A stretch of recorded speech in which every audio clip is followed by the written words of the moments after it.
You can say that I'm late to telling you guys this, because, I just sat here, but in all honesty, you're late. What's going on with you guys? TheCaliEffect, king of games here, and I have a very special announcement to make. Well, not really a special announcement if you follow me on Twitter or, or the Discord, so you might want to do that. On Saturday, 10 a.m. Pacific Standard Time, I will be hosting a tournament that I know you guys will either love to participate or to watch. Now, this tournament is going to be called the YCS Mitch Cup in honor of one of my partner's friends. It also just so happens to be Mitch's birthday, so happy birthday, Mitch. This tournament is for you. Now, the really cool thing about this tournament is two things: the awesome prizes that we will be giving out depending on the number of entrants, and the fact that all proceeds of these entries are going to the Trevor Project. If you guys don't know what the Trevor Project is, it's fine. Go ahead and Google it. I had to find out myself as well. For more information on how you can participate in this tournament, donate, or to how you can contribute, I'll have all of the information in my Discord, so make sure to find that link down below in the comment section as well as in the description. Don't worry, I'll make it a pinned comment. It's not going to be that hard. I can tell you guys that I'm already really excited to be able to commentate this event, as well as see how much money we can actually raise for the Trevor Project. Regardless if you're participating or not, I'll see you guys on Twitch 10 a.m. Pacific Standard Time tomorrow, because yeah, that's just how it has to go. Now that we have that out of the way, there are some cards you should really be looking into buying before they skyrocket in price. I will admit that some of these cards have a huge risk to it. When you play with the Forbidden List, you never know what you're gonna get. And some of these other cards are just going to be our normal investments cards that you should probably buy because that's where the meta is going to shift to. I think the prime example of the former is a card in ASTROGRAPH Sorcerer. Basically, what ASTROGRAPH Sorcerer does is that when a card you control is destroyed, you can special summon this card to your side of the field, and then you can add a card with the same name that was destroyed from your deck to your hand. The more I think about this, the more this card should not be off the list. Now, do I think ASTROGRAPH Sorcerer is going to come off the list? No. But there are two things we need to accept. One, ASTROGRAPH Sorcerer only has one printing from the Pendulum Evolution set, a set that didn't sell well and is 3 years old. And two, I'm not always right about every aspect of the Forbidden List. If ASTROGRAPH Sorcerer does come off the list, this could easily be a $5 to $10 card. But again, the odds of this coming off the Forbidden List are relatively low. So I really think you should temper your expectations for this card. Now, a card that has been creeping up just a little bit but is still slightly devalued is a card that nobody thought would be good in the first place. Well, I mean, unless you're me, because I've been liking this card for a while. Herald the Orange Light allows you to discard this card as well as another fairy monster to negate the activation of an effect monster and destroy it. This card is Psyframe Gear Gamma, but at times it's just better. With the new Draytron archetype coming up, this strategy can actually search Herald of Orange Light with ease. And the fact that this card can not only counter effect monsters' effects, it actually destroys the card. This is one of the most powerful hand traps in Yu-Gi-Oh! I personally felt that Herald of the Orange Light was always a really good card, as long as you can find a way to get free fairy monsters to your hand, like how Madolche does. And that's the reason why I played it in my Madolche deck.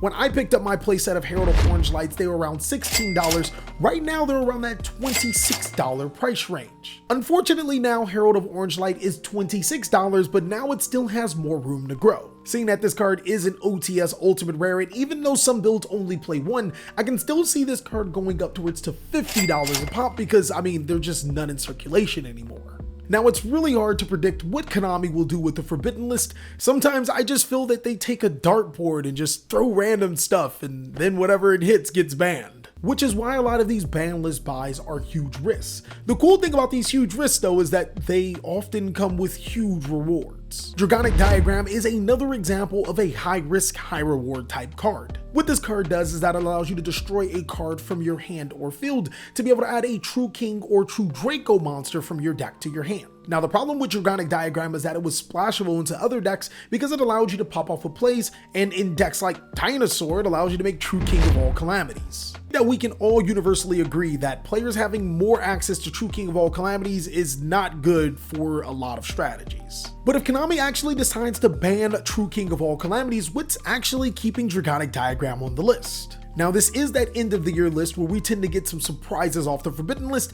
I don't think that Dragonic Diagram is as splashable as it used to be, so it is definitely a candidate to come off the forbidden list. Dragonic Diagram currently does have 3 prints, but if I remember correctly, its last printing was in 2018. That means that this $3 secret rare could easily be a $10 secret rare for the reprints, and then the original Maximum Crisis First Ed can be upwards to $25 a pop. A card that I have seriously been seeing creeping up in price is Chaos Ruler the Chaotic Magical Dragon. Chaos Ruler the Chaotic Magical Dragon is a secret rare from the Rise of the Duelist set, and its effect states when it is synchro summoned, you can excavate the top 5 cards from your deck, and then you can add 1 excavated light or dark monster from your deck to your hand. Like, seriously? What? Also, if this card is in your graveyard, you can banish 1 light and dark monster from your hand or graveyard to special summon it to your side of the field, but banish it when it leaves the field. Is that really a drawback? Like, is it really? Chaos Ruler the Chaotic Magical Dragon is an extremely powerful card. It works not only in the new Draytron archetype, I don't know if I'm saying this archetype's name right, Draytron?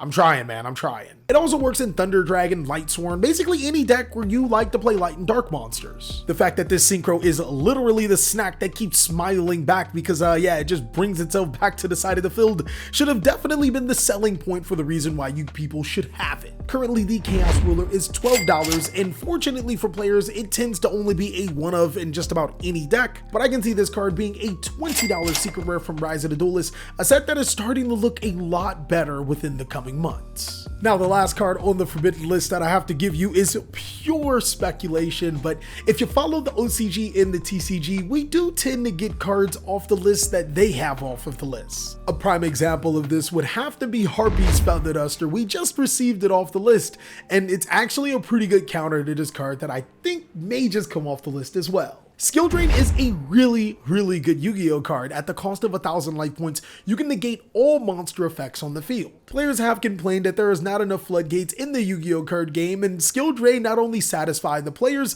it brings a card off the list that is a little outdated for being on the forbidden list. At the time of Skill Drain's limitation, decks didn't really have a lot of ways to counter with back row cards. Nowadays, I mean, between Lightning Storm and Harpy's Feather Duster and Cosmic Cyclone and Twin Twisters, and yeah, there's a lot of cards. One could make a strong argument for Skill Drain coming off the list, and if it does, boy, you're in luck. Ultra Rare Lost Art promos of Skill Drain are $17. If Skill Drain does come off the list to Unlimited, I can see this shooting up to a $50 per copy card, and Turbo Pack Ultra Rare Skill Drains can shoot up to 70s to 100. The more and more I see this, the more and more I try to talk myself into allowing one of my favorite trap cards in Yu-Gi-Oh to come off the list, and the more I want to hoard Skill Drains because I mean, it just seems like a smart investment. I'm not sure if Skill Drain's day will come this forbidden list, but I personally think it will come soon enough, and it's definitely a card that you should look into investing. Well, that's all that I have for the cards that you should consider buying. I think that these are some really risky moves for the forbidden list cards with a little bit of cards that, I mean, they're pretty obviously going to go up. I think around this forbidden list season, it is really risky to buy cards, but if you don't risk it for the biscuit, then I mean, how you gonna get the ticket? As always, be sure to check out one of these other videos to be able to see more awesome CaliEffect content, and I'll catch you on the next one.